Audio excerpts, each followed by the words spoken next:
Welcome to episode 129 of In Touch with iOS, a podcast that talks about iPhone, iPad, Apple Watch, Apple TV, and related technologies. I'm your host, Dave Ginsburg, and my co-host, Warren Sklar, is here. How you doing, Warren?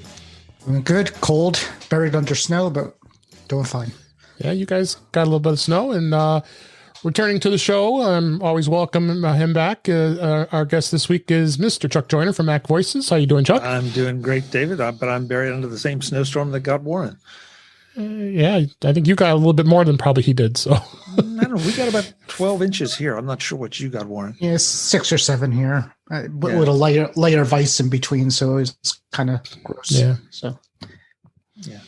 But that's a good reason to curl up and listen to a great show this week, and we've got lots of good things to talk about. Fitness Plus is out this week. We're going to talk a little bit about the AirPods Max, just a review from last week, and iOS 14.3, beta, all kinds of fun stuff. So why not? Let's just dive right in here and get into the news of the week here. First story I have is on Mac Rumors. Mac OS Big Sur 11.1 has enabled full screen iPhone and iPad apps on M1 Max. Apple did release a Big Sur yesterday as we record this on 11.1, headlining the features including of course, the AirPods Max support for all the devices, including Mac, and privacy labels, which we'll talk about privacy in a little bit here, and a dedicated Apple TV Plus app. We'll talk about that a little bit here as well.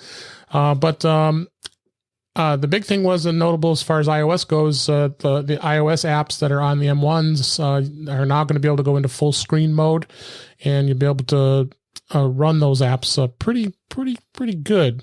Warren, have you run any iOS apps that have come out lately? yeah, since then I just play around with a few that I downloaded and play with the full screen. It's different per app. So I tried one that wouldn't do much. Then I tried another where you could actually drag the windows and actually the app actually resized with the window, which was something I didn't see before too.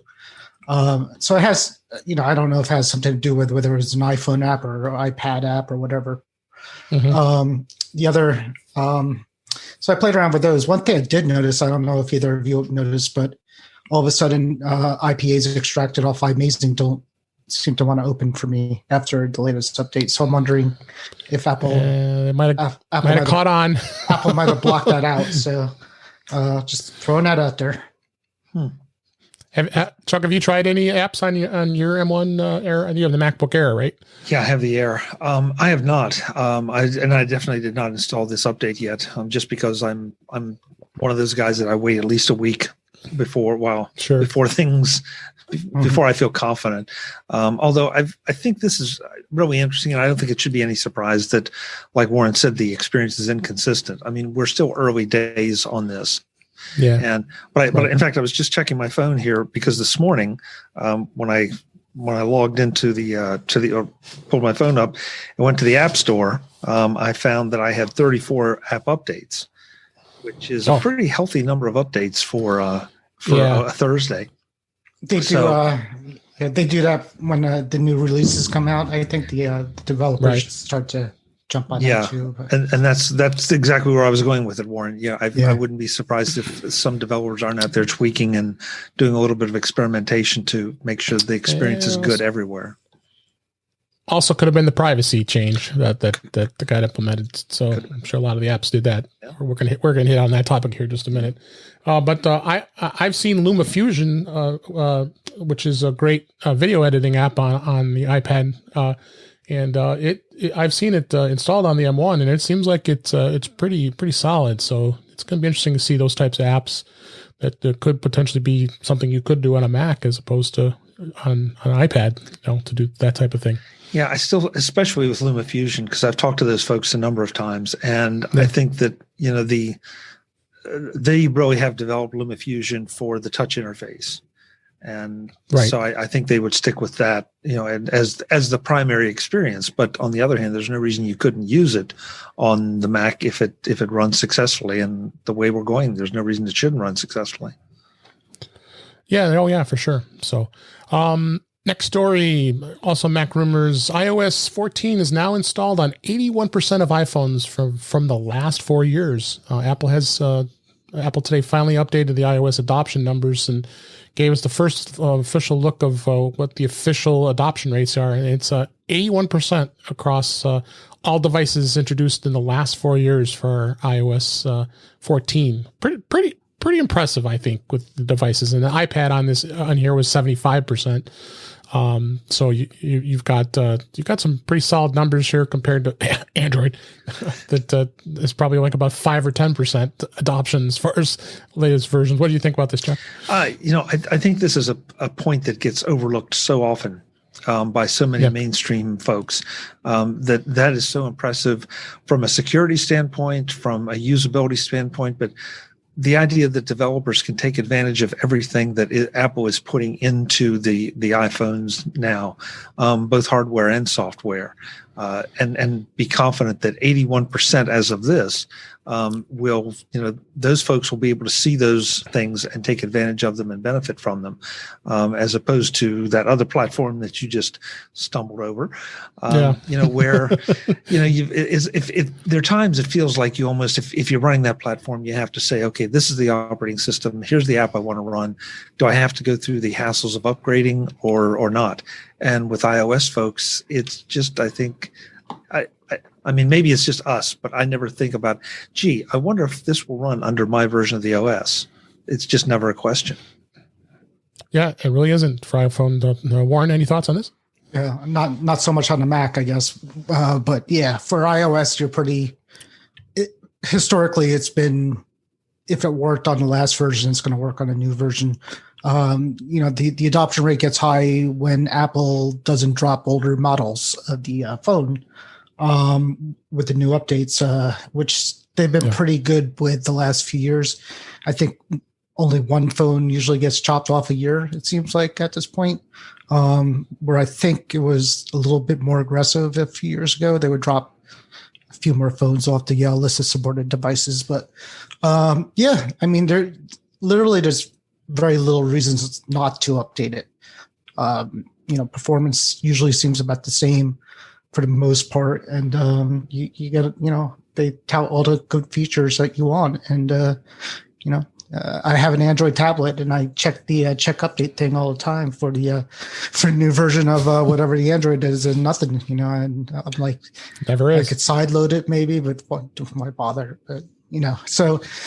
I don't even know why you have an Android tablet, but okay. For science. It's all for science. Yes. So no, I mean, Apple says there's an update, everybody gets the update. So that's the difference, and that's why that's why people are gonna install it, because probably the Android people are like, forget it, I don't even feel like checking anymore. They'll let me know. But that's an interesting point, Warren. And I really hadn't thought about it in exactly those terms. The idea that Apple, I mean, it puts the update right in your face, and not because we're Apple people, but it's you get the badges with the thing, I can't say it, with the alerts. There's an update. There's an update. They don't push it out to you, without you accepting it, but they let you know it's there. As opposed to the situation you're talking about, because this may come as a shock to David, but I too own an Android tablet. It's in the bottom of a drawer somewhere because I actually had a good reason for buying that particular model. And then that reason disappeared. And as soon as it disappeared, great, it's gone. But I was struck by the fact that there were so few updates to it. Where I was watching iOS continue to evolve and change, this thing just laid there. Now, I also, to be fair, I didn't go out to look for the updates, but I felt like because I'm an Apple user, I was used to being, I was a little spoiled. I found out being catered to, and as opposed to have to go out and jump through all the hoops.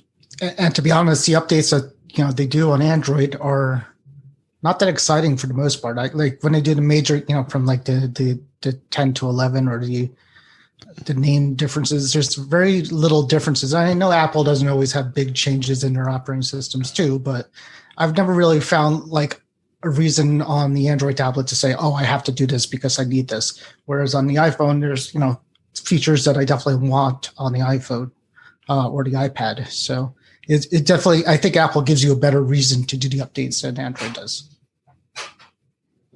Yep. Okay, let's go on next story. This story's been all over the news for the last day or two here. Facebook says Apple's upcoming anti-tracking prompt is more about profit than privacy. Facebook today, in a blog post, claims Apple's upcoming anti-tracking privacy-focused change in iOS 14 will have a quote-unquote harmful impact on the many small businesses, that are struggling to stay afloat and on the free internet that will rely more than ever. And then they decided to launch full-page ads in both the Wall Street Journal, the New York Times, and had to make a huge deal out of this. And a lot of grievances that they're complaining about Apple and their policies. Apple responds back and says, this is we're protecting our users. Chuck, what's been your thoughts on this? I know this has been throughout the news and we've been talking about it. Oh boy, this is one that can just raise my blood pressure. I mean, this is so self-serving. Me too. It's just, whenever you see somebody like this jump up and say, "Oh yeah, we're looking out for somebody else." Let's follow the money. Where's the money come from? I guess the only spin I would put on it is, Facebook is looking out for the smaller businesses because that's where Facebook makes its money. Is if you're a Facebook user, and especially if you publish anything on Facebook, that they are constantly saying, boost this post for $5, boost this post for $10. Right. Come and advertise with us. And that's where I see it's like, okay, if you want to say that is your support of small businesses, fine.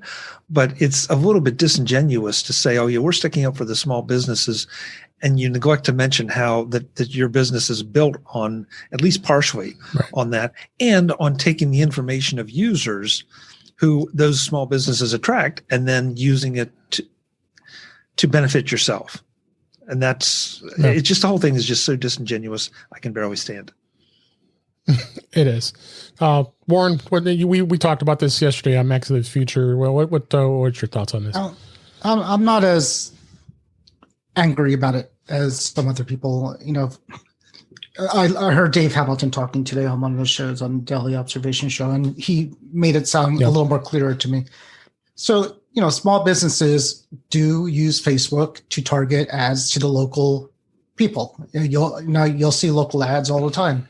Advertisers want to do this. Businesses want to do this, especially nowadays. They want to get, advertising is not new.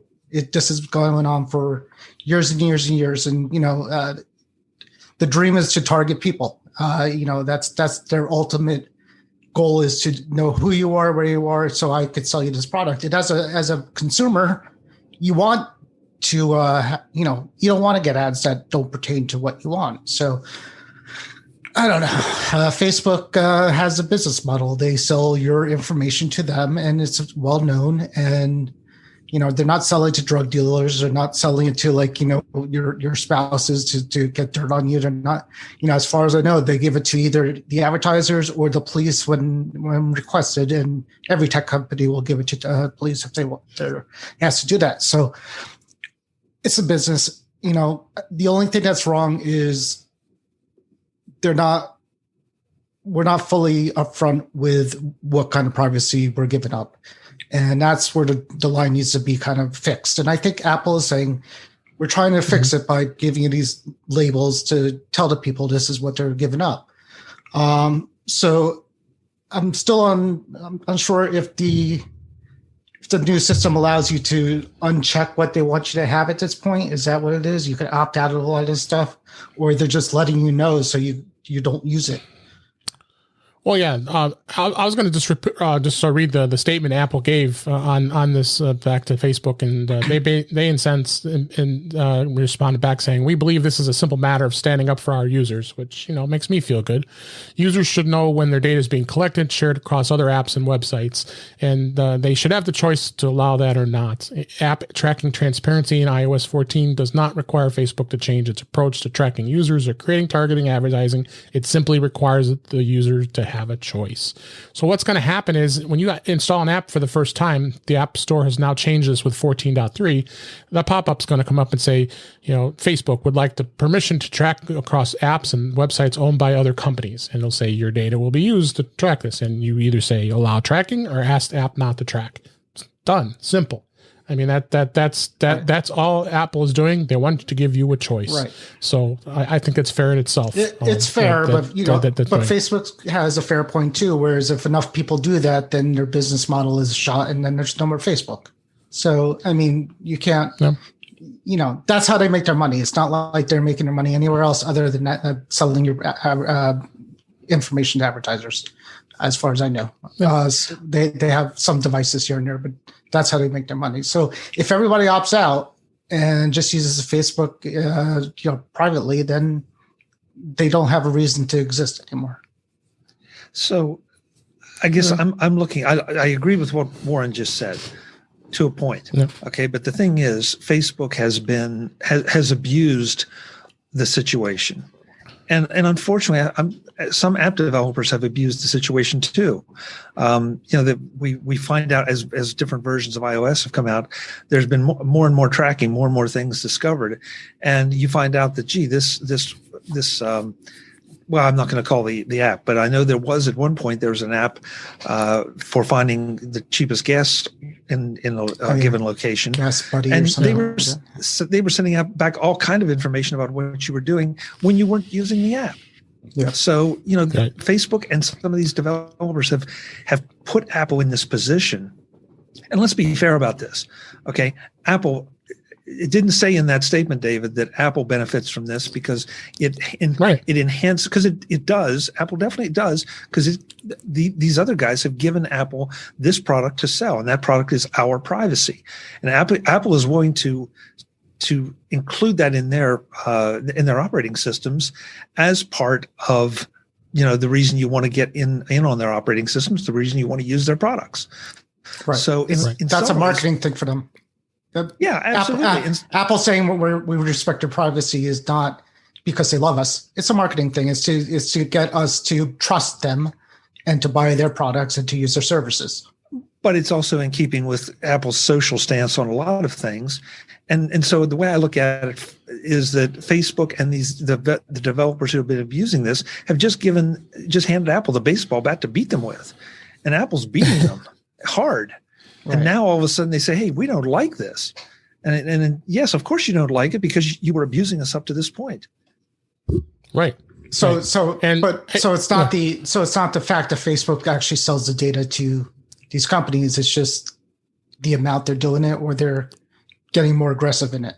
So is there a line? Is there something saying that, okay, you could have, like rules written up, Facebook, you could have this, this, and this, and this, and that's it. And then we cut you off, or is it where do you stop? I kind of think that Apple has drawn the line where it should be. That if I want to be tracked, or if I don't mind being tracked by app A, then I have that option. And if I don't want to be tracked by app A or any apps, I don't have to say it. They're giving me the option.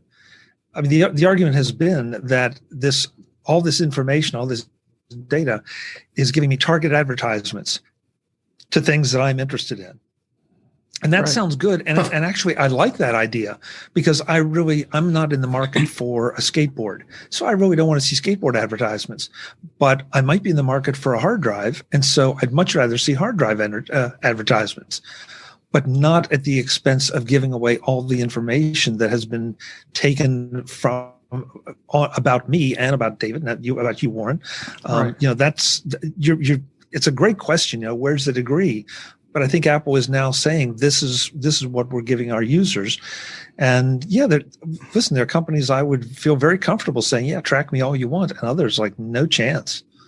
Right. I mean, we're being tracked on. I mean, I think Dave even said today, but the information a lot of these companies get, they have. I mean, we're talking our names, our email addresses, and our addresses, and their phone books have been around for 50 years. I mean, like most of that stuff is in there anyways. So, so they're getting a lot of stuff anyways. I mean, my only point is Facebook. If enough people start doing that, they're going to change something. They're going to make it a pay model, or maybe they'll say if you click that thing saying I don't want to be tracked, they'll lock you on the app. Who knows? But. This is their business. The front page ad thing is definitely in poor taste. I don't think it was something they should have done. But I get both sides. So I think Apple's doing the right thing, but I empathize a little bit with Facebook, I guess is what I'm saying. All right. Fair enough. Just so everybody knows, and this is in the article too, the settings app does give you the option to view which apps have request permission to track you for advertising purposes, and make those changes as you see fit. So you can go in and turn off any advertising that they may do by setting that. And the developer has to address this as part of the App Store review guidelines, that they have that option in place. So. It's quite a debate. It's going to definitely be interesting to see where things go with this. But especially with Facebook, you haven't seen too many other app developers have made such a big thing about it as much as Facebook has. So we'll see where it goes. I think that's really where all goes to it. So, all right, so let's go ahead and I also I put a link in the show notes for the App Store privacy, because Apple does a great job of really laying out all their privacy policies and what they do. So give that a review as well. So, all right, we talked about. Let's move on to the topics this week. We talked about last week, of course, as many people did, the AirPods Pro Max that came out last week, and we talked about it pretty extensively, but. Chuck was kind enough and let us use a MacVoices viewer that actually put up a nice little write-up of what really the differences are between this and the higher-end headphones. And you mentioned a couple of them here, the Biodynamic Emeron wireless copper for $699 and Sennheiser RS 195s for $449 and so on and so forth. They're all linked here in the show notes. You could see this comparison. These are really, really high-end headphones. I mean, people who are spending serious amounts of money on these types of headphones are obviously big-time audiophiles. But, you look at the comparison of what the AirPods Pro Max have. And I'm not going to go through all the differences we have. I have them in the show notes here, but things like spatial audio, Atmos 7.1 support, active noise canceling, and going on so on and so forth, extended battery life, but using a SoC. There is a lot of. It really gives a really open view of what the difference is with these headphones, and. I really like, the last comment he had said was, so if you're someone who appreciates high-end audio and tight integration with the Apple ecosystem, there is a good chance these headphones are for you. And there's a fashion angle to them as well, which I thought that was a neat thing. And one other thing to add too, as well, is the ability to add features over time via software updates. None of those headphones that are mentioned as far as the high-end will have that capability. So what did you guys think, Chuck? What did you think when you? I know we talked about this a little bit when on MacVoices Live the other day. What these comments were about the headphones? I mean, it was touched on a little bit during our discussion the previous week. But the idea that these headphones are not probably for the three of us. They're for the serious audiophile who doesn't mind spending this kind of money. But as you just excuse me, as you just said. The one thing that struck me, and it really hadn't even occurred to me, that you can, because of the chips in these headphones, you'll be able to upgrade them with whatever new features. And then I think it was Mark Fuccio brought up that, we already have a precedent for that with spatial audio being added to the AirPods Pro. So there are things that you could do to these headphones, and the idea that future-proofs them a little bit. So it's not necessarily going to be like, next year they're going to bring out the new AirPods Pro Max 2, with something that can only be done there. The odds are that, it might look a little different, maybe new colors, maybe a different kind of fit, maybe a different kind of case, but the odds are pretty good that at least some of those new capabilities will be able to be uploaded and used in these headphones. So I think that changed my opinion of it. Doesn't mean I'm going to buy any at this price level because it's just not a product I would use. But still, it's not practical for me. Yeah. Any thoughts, Warren? Yeah, I mean, I saw that there's more expensive headphones out there. There's things called reference headphones, which are $2,000, $3,000. Studio monitors. Yep. And I guess it's what the professionals use. And I don't know, what the difference between that. I think they have a wire and their true sound, I guess, is what it is. So they're obviously not in that market. Apple's in the higher end headphone market, but I think they're trying to be more of a mainstream fun version of that. And I think that's what they're trying to go for. As I said before in the shows, I'm sure they're great. I'm sure they sound great. I'm sure the features are great. I love my AirPods Pro. I'm just not a headphone person, so they're not for me. But if they come down a little bit in price within the year, like the HomePod did, I think they'll start to sell. Yeah, if the price does come down. So, but I just wanted to bring that up because I thought it was a good just to review what we discussed last week about these headphones. And buyer beware. Be aware of that. If you want them, I think they're for you. If you don't, then yes, you'll move on and then look for something else. So, and then beta this week. Warren, of course, I know you're on iOS 14.4 beta 1. It just got released to the developers yesterday, and then the public beta is out as of today. Doesn't seem like they really said much about what has been updated since 14.3. Have you seen anything as of yet? Not a thing. Not one thing. It's it's pretty quiet. Other than it's another version. It's another version. They did a Mac beta the same day. And I don't see much of the first. Nope. It runs exactly the same. It doesn't seem any faster, any slower. All the apps open, and nothing else is popping up. And we got a couple links in show notes for its iPad OS 14.4 beta 1, and then you also have Apple Watch OS 7.3. Did you upgrade your watch too? Yes. Okay, not that I'm surprised. Why should you even ask? I'm all in. And then tvOS also, you never know what they do on tvOS either. So 14.4 is out with developers on that as well. Updated itself. I think it usually does that. Yeah. And then also this was interesting. HomePod, you don't normally hear about a beta for HomePod. The 14.4 software update actually came out, and they added some new stuff to the HomePod Mini U1 features. It was introduced yesterday as we record this, and didn't appear to have any new features, but it looks like it's going to have some functionality to take advantage of the U1 ultra wideband chip in the HomePod Mini. Now, the thing is, even if you're a beta tester, you won't get access to this. Apple only selects specific testers in order to be able to try this out. So, according to some of the information here in the Mac Rumors article, that it looks like you're going to have some more haptic touch rhythms, some all kinds of other stuff. So it's going to be interesting to see where that goes. Do you have any thoughts on that, Warren, with this?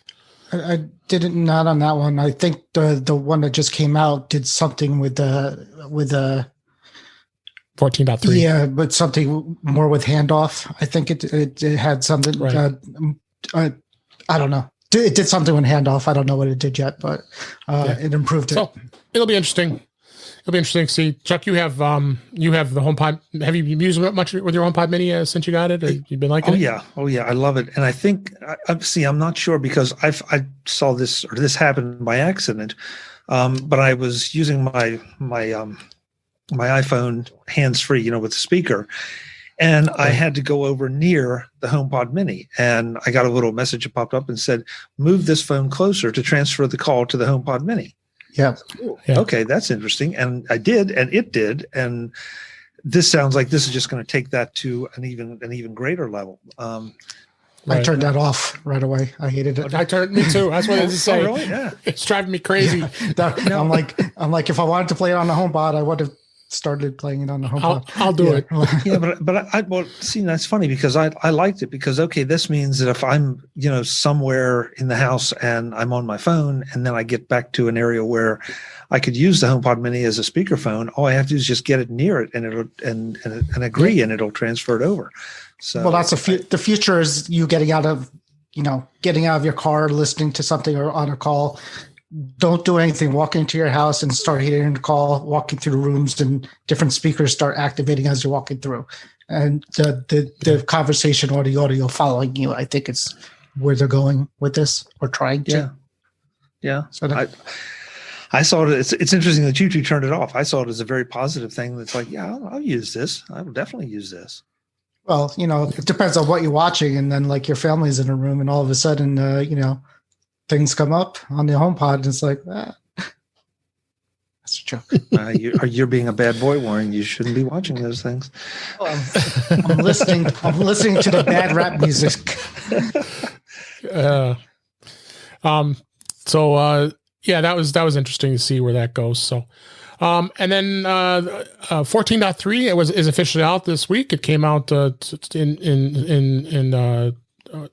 with the fact that the Fitness Plus was released as well. So that was one of the more primary things here. But I wanted to talk a little bit about the features that were added to it.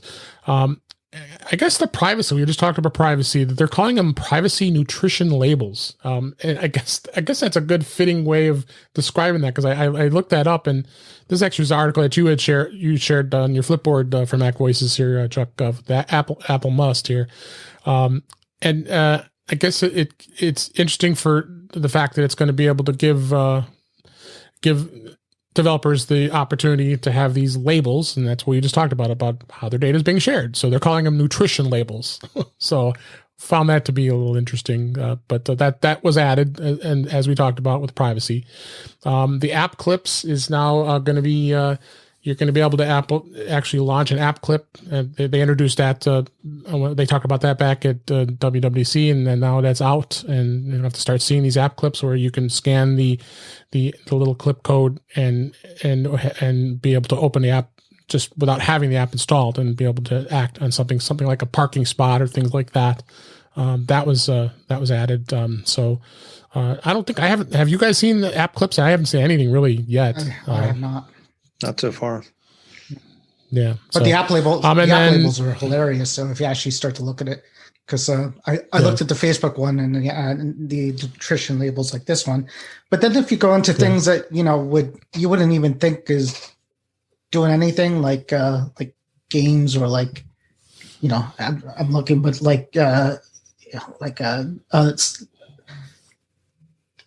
anything that you would never think is collecting information about you. You look at the nutrition label and you'll see that they're all doing it. They're all collecting something. Oh yeah.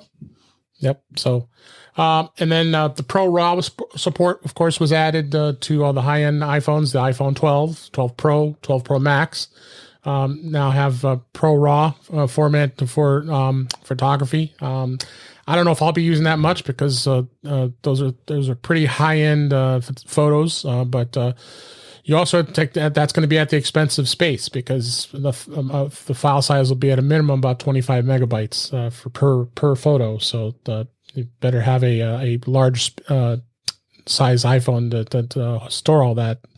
And it is a thing with photography, being able to capture a lot of those types of that information when you take a photo, and be able to have many ways of being able to edit them. You think you'll be as much RAW at all, Chuck, with yours? I don't know, David. I need to learn more. It's one of those things that now I've kind of got a reason to. But I guess my thought was, it's going to be a space thing, but it's also going to be a bandwidth thing, because if you are using iPhotos, let me try again. Sorry. Photos in iCloud, then those are going to be things that get transferred over, and most likely you're going to have it set up to be doing on your Wi-Fi as opposed to your cell. So you're thinking bandwidth caps and everything. But on the other hand, from what I understand about RAW and the little bit I've played with it, it gives you a lot of editing capabilities that you just don't have in a normal JPEG, or even Apple's what is it? I can't remember what HEIC. Yes. HEIC. Yeah. So I think it's going to be one of those things you'll turn on when you are in a special place and you really want to get that very special photo. I don't think you're going to use it for just the quick snapshots that we all do. Right. So it's going to be something I'm going to play with it. I want to see what it's all about, and I have an app pick we'll talk about here in a little bit that takes advantage of it as well. I'm sure many other these camera apps are going to. So, Other things they added with the camera is the camera improvements will include support for video at 25 frames per second and the capacity to mirror the front-facing camera for still photos. On the older iPhones, the 6S, the 6S Plus, SE, 7, 7 Plus, 8, 8 Plus, and 10. So you'll be able to mirror your front-facing camera for still photos, which you weren't able to do before. The 12 or the higher end, the 11 and 12 already had that capability as it was, so they just added that support to the older phones. And we just talked about it, the proximity controls for the HomePod. Now that was added, so we don't have to beat that to death again. So they're called proximity controls. And the reason why I turned it off, because I actually have one of my HomePod Mini. I have two, so I have one of them at my bedside, and I put it down to charge. And if I'm playing, I might usually like to listen to a podcast or radio to fall asleep, and I don't want it to transfer to the HomePod right away because it's sitting right next to it. So that was one of the other reasons why I had turned it off. But I may turn it back on. We'll see what it does. So Fitness Plus, which we'll talk about here in just a little bit, and it now works on the Apple Watch as well as the iPhone, the iPad, the Apple TV. Video workouts, the whole shebang. We'll talk about that in just a bit here as far as what that's added. The weather app, they added air quality health recommendations are now at specific air quality levels for the United States and other countries, UK, Germany, India, and Mexico, and specific areas as well for China and as far as air quality data. The shortcuts gets what they say stealthy. Now the shortcuts won't take over a whole screen. So when you launch, if you've created a shortcut that does something for you, it launches an app, it'll just show a banner at the top instead of going right into the shortcuts app and do that. Have you set up any shortcuts, Chuck, as far as these things? Yeah, I haven't. I've played with them, and there are a couple I have, but I know there's some people that dug so deep into them, and they really have.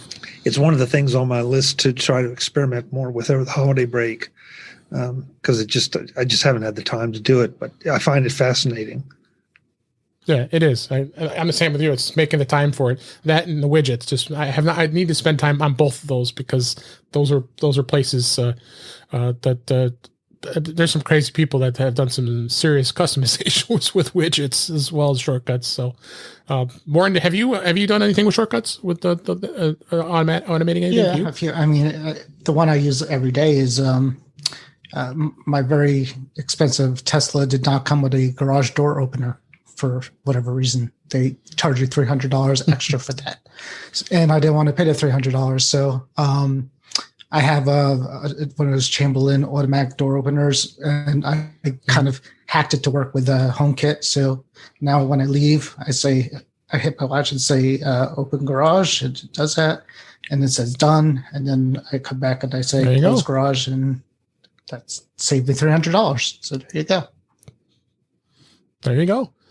And then the TV app, they did some improvements there. They actually added a TV Plus tab, which I think is great because it was always hard when you were navigating through the TV app to try to find content. If you wanted to see the original content Apple has been releasing, you had to dig a little deep to find it. Well, now there's a specific tab for it. So any content that's part of TV Plus is going to be right there for you for all the original shows, and enhancing the search too, browsing categories like genre and that they added that too. But that's a good thing. They did that on the Apple TV as well as iPad and iPhone. So I think too. This one was interesting too. Is I never even heard of this search engine called Acacia. It's a new search engine that you can change in Safari. So you have another choice of search engine. And I guess you can dump it in favor of Google if you so choose, and it gets results with Bing, which, so basically I could use Bing, right? But I guess it has as a good thing for the environment because it does plant a tree on your behalf each time you make 45 search requests. So, I've never heard of this, Chuck. Have you? No, it's one more thing that, Apple puts their weight behind a little bit, that it doesn't sacrifice anything for the users, and it sounds like it tries to do a little bit of good. And so, I haven't tried it. I'm not exactly enthused about Bing being the back end, but on the other hand, the search engines are the search engines, and unless you're going to use something like Brave, or DuckDuckGo, those two really try to. They have privacy as a super focus. Just not going to. I'll try it. I'll try it and see how it goes. So The thing is, if they'll plant a tree for you, but they'll also send your information to Russia. That's in the fine print, by the way. Oh, well, good to know. Thank you. I didn't read the fine print yet. What do you guys think about planting trees and things planting like that? trees is good. I never heard of that. Yeah, I mean, do you trust that they're actually going to do that? I guess there are all kind of these promotions out there, and you'd like to believe that they do, and that doesn't. I don't know these folks, so that's not saying that I'm that deeply skeptical. But yeah, I mean, there's a few. What's the sock company that gives you? There's a and what's the guy with the cans outside? You hear stories like, oh, well, actually, only 10% of the profits go here and there. So you could it's just too hard to know what they're doing with the money. So yeah, you got to trust it. But I did want to go back since we have time here and debate with you just a little bit on the Facebook thing from earlier. Yeah. Because I see your point, and it's really it's an excellent point. But I guess the thing is that they built their business without our permission, if you think about it. And they took advantage of not exactly a loophole, but the fact that people weren't paying attention, and they really took it to an extreme degree. And that's why now there's so much scrutiny. And it's one reason that Apple said, well, hey, we're going to start doing this. And now all of a sudden, oh my God, you're cutting the legs out from under us. Yeah, but it's not the first time. I mean, I'm sure the first people who got TVs and saw the first commercials, like, what the heck is this? Why do I? It's they have to find ways. I mean, it's commerce, it's the economy. Again, it's going towards a good cause. At least, I guess, is what I'm saying. Is to keep businesses running.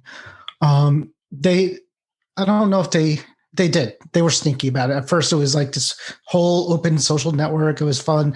I don't think they had the advertising in the beginning, right? That came a couple of years after Facebook launched, I'm sure. Let's talk about Fitness Plus here. So they added some interesting things here with Fitness Plus, including all the different types of workouts, and you can go through and make set it up so it's customized to you. All kinds of different things, including yoga and core exercises and strength, and it also has a section here for beginners, and that's probably something I would, if I'm going to utilize this, I would go through with beginners and try to figure out some of the workouts that I probably get a good excuse to start doing the workouts. Are you guys, Chuck? Do you think you're gonna take a look at Fitness Plus at all? Only for if I think there's a demo time period, I will do that. Yeah. I'm not inclined to spend money on this kind of thing because I just, it's just not the way that I would choose to do a workout. But that's me. I think this is going to do what's really going to be interesting about Fitness Plus for me is to see how Apple will keep it up and keep it fresh. Because that's always a challenge. It's tough enough to get people to engage in a workout, and so if it's going to be the same workout over and over and over, there are plenty of other options out there.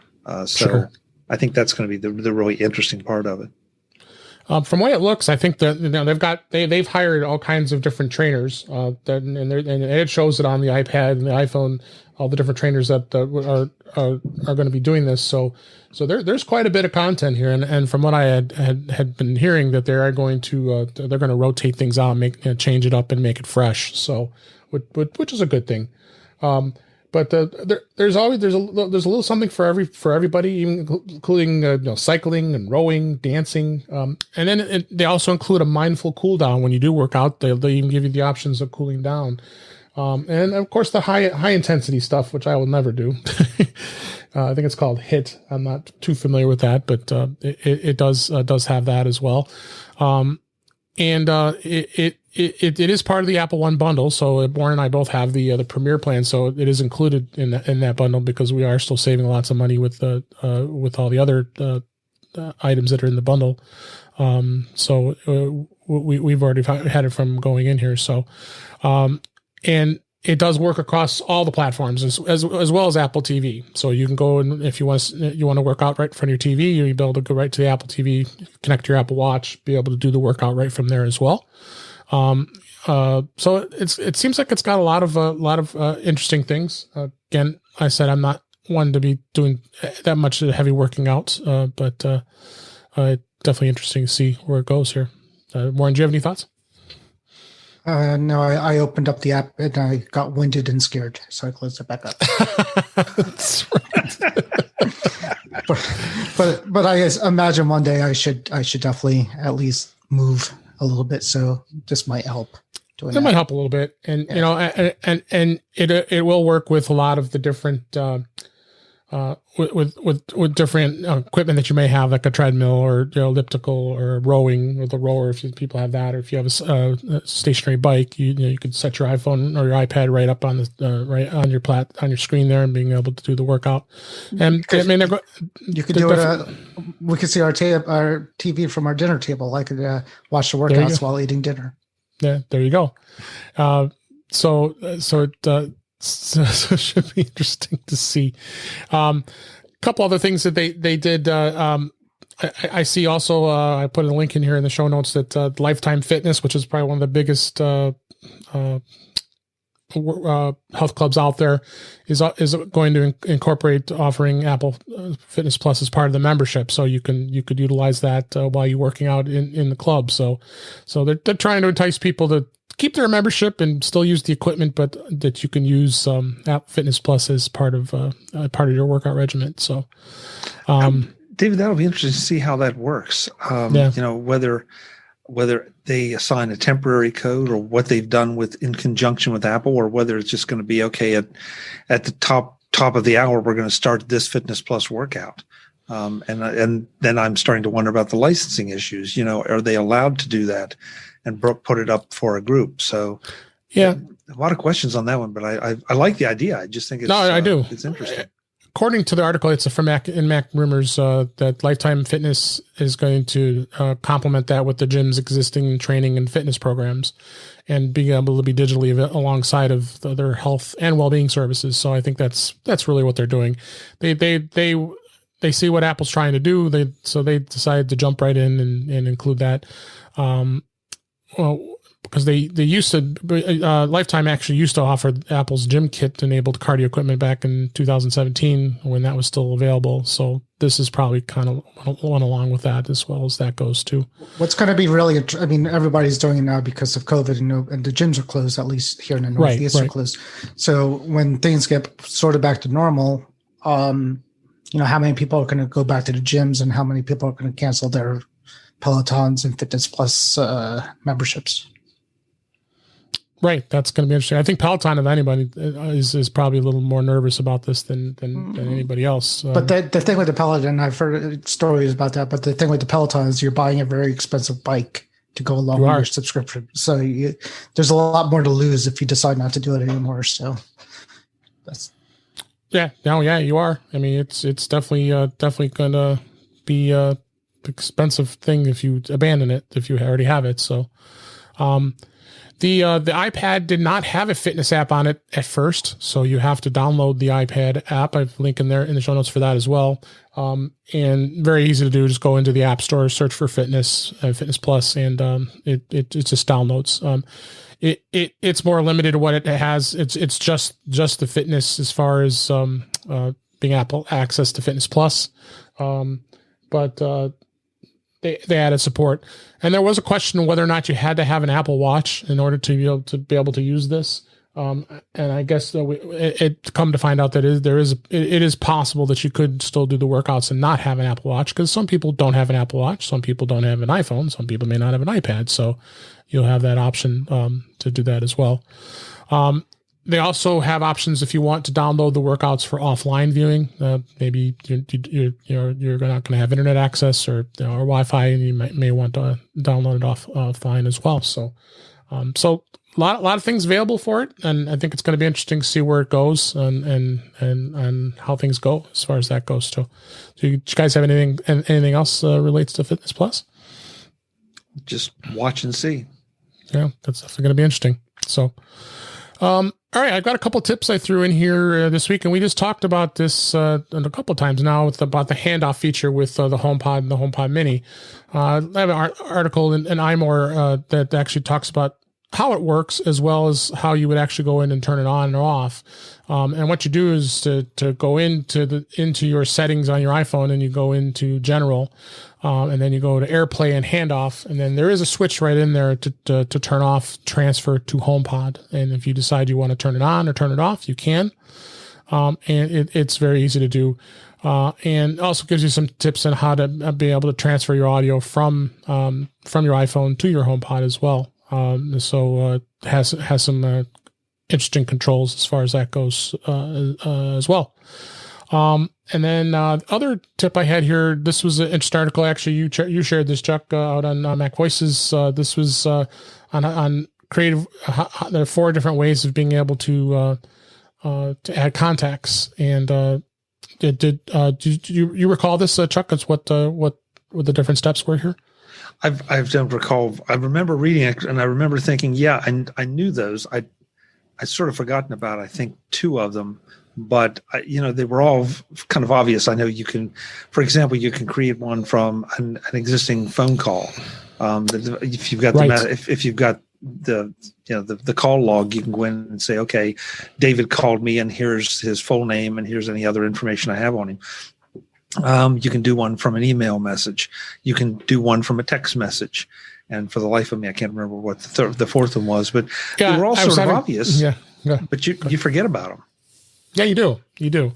I was having trouble opening the website, so thank you for bringing those up here. I got this now. At the bottom of the contact card is a spot for notes. So if you want to add like a notes information about that person, or you can add other fields in there. And then you also have options for entering information about the person. You open the contacts and tap the plus sign, and like I said, it's from a call. You can do it right from there. I think that's really convenient. From a text message, you can do that as well. Tap the message in the text conversation and the info button, and then allows you to create a contact from there, as well as stuff in email. The mail app allows you to be able to open mail, and if there's a contact in there, you can add them as a contact that way as well. So that was the 4 ways of being able to do that. So, and then had a couple apps I wanted to talk about this week. First app here is actually from our friends at macsales.com or OWC. This is an app called OWC Copy That. And what this app does is works on both the iPhone and the iPad. It gives you the options to being able to easily choose to copy, create, and paste files and move them off of your iPhone onto external storage. So if you wanted to plug in an external external drive like a solid state, you plug it in, and the app just lets you do it, and it lets you copy things over, copy in different places, it is free, and it does have in-app purchase that'll give you more secure ways of copying things as well. So I thought it was a great little app, and like I said, available for both iPhone and iPad. Really good app here. So, and then the other one I had here was from is an app that's been a great app for using it with your camera, is Halide Mark II, which does give you some great enhanced flexibilities as far as editing goes, and it does work with the camera with the RAW, with the Pro RAW from Apple that just came out. This has been a very, very, very, very popular app here, and does give you lots of incredible features as far as expansion, as far as editing photos and such. Either of you guys have you used this app at all? The Halide, it's called Halide. I have it. I've snapped some pictures with it. I haven't gone in depth with it. Yeah. But it's right now it seems like it's hard to have a bad camera app on the phone. It's pretty it depends on how rare. Much control. Yeah. And there's so many of them out there now. It's crazy. And they do have in-app purchase for this too as well. If you want some of the advanced features, you have a yearly $11.99, or you can do a one-time purchase for $39.99, and you own it for life. So So that interesting model, but it is free to try. So you can try it out and see if it works for you. It's got a lot of great reviews, and a lot of people are liking it. And again, they added the support for the 12 Pro and the 12 Pro Max for Pro Raw, and available to be able to use it. So, those were some of the apps that I had for this week. And I think with that, unless you guys have anything else, I think we talked quite a bit tonight, and as well as me losing my headphones. But if you have anything else here, we'll go ahead and wrap things up. Okay. It happens. Yes, it does. Well, let's wrap away here. So thanks that is a wrap for this week. And please send your comments, questions, and suggestions to our email address, feedback@intouchwithios.com. You can follow us on Twitter @intouchwithios, or you can also subscribe in your favorite podcatcher, including Apple Podcasts and many others. But better yet, go to our website at intouchwithios.com, where all the links to all the ways to listen to us are there. I am Dave Ginsburg, and you can follow me on Twitter @DaveG65. And Chuck, thanks for being here. Where can everybody find you? You can find me over at MacVoices.com. That's where you can see all the discussions and interviews that we do. Right now, we're getting ready to wrap up our holiday gift guides as the holiday actually approaches. And you can find me on social media as @ChuckJoyner. Thanks for having me, David. Always a pleasure.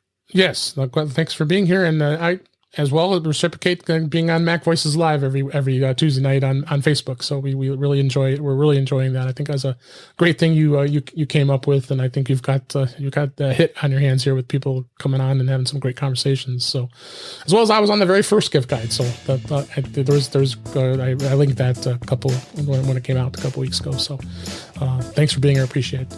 And Warren, what's been going on at Mac to the Future? Anything exciting? Same old stuff. But I like to thank Chuck for being here too. Yeah. So it's always fun. Yes, it is. Yes. Even if we disagree about the Facebook privacy. I don't know if we disagree. I think we'll just each bring valid points to conversation is what we're doing. There you go. Absolutely. You go. All right, everybody. Thanks for being here. We really appreciate it. And thanks for listening. Program note that we're going to take the Christmas holiday off, and then we'll be back close to New Year's with a new episode. So I wish everybody happy holidays, and whatever you celebrate, happy Hanukkah, Merry Christmas, and happy holidays, and have a great the rest of your year. And thanks for listening.